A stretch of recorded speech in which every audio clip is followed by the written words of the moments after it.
সমস্ত খুন গুম হত্যা ক্রসফায়ারের মাস্টারমাইন্ড শেখ হাসিনা। তার নির্যাতনে রক্তের যে কালো ছাপ, অশ্রুসিক্ত মায়ের কান্না এখনো শুকায় নাই, অথচ যেখানকার মাল সে সেখানে ফিরে গিয়েছে, সেখান থেকে সন্ত্রাসের নতুন ব্লুপ্রিন্ট সে তৈরি করছে।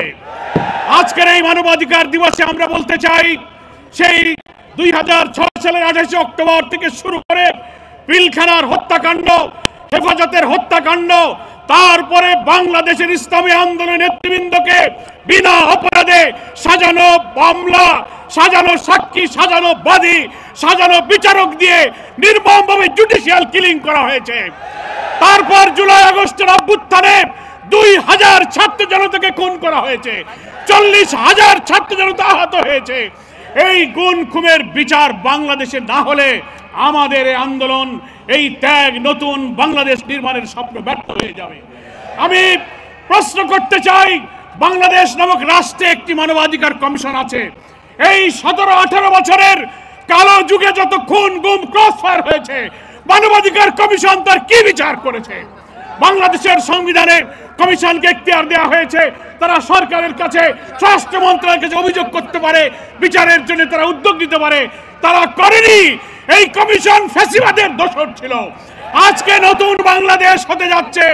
আমরা মনে করি আমাদের এই ফ্যাসিবাদ থেকে মুক্তি পেতে গেলে, আমাদের নতুন বাংলাদেশ নির্মাণের জন্য আমাদের প্রাণের সন্তানের যে জীবন দিয়েছে, সেই রক্তের দায় শোধ করতে গেলে আগামী জাতীয় নির্বাচনের পূর্বে আমাদের এই 24-এর অভ্যুত্থানের যে চেতনা, সেই চেতনা ধারণ করে একটি জাতীয় ঐক্যের মধ্য দিয়ে নির্বাচনী কৌশলে আওয়ামী লীগকে রাজনীতি থেকে বিদায় দিতে হবে।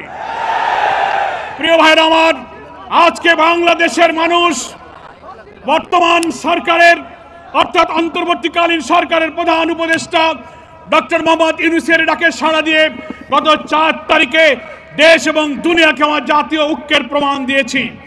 আমরা সরকারকে বলতে চাই, সরকারের অভ্যন্তরে, প্রশাসনের, judiciary, civil administration, police administration, everywhere, every sector of our society, যেখানে ফ্যাসিবাদের দোসররা আজও ঘাপটি মেরে বসে আছে, এদের থেকে প্রশাসনকে পরিচ্ছন্ন না করলে অবাধ নির্বাচন হতে পারে না।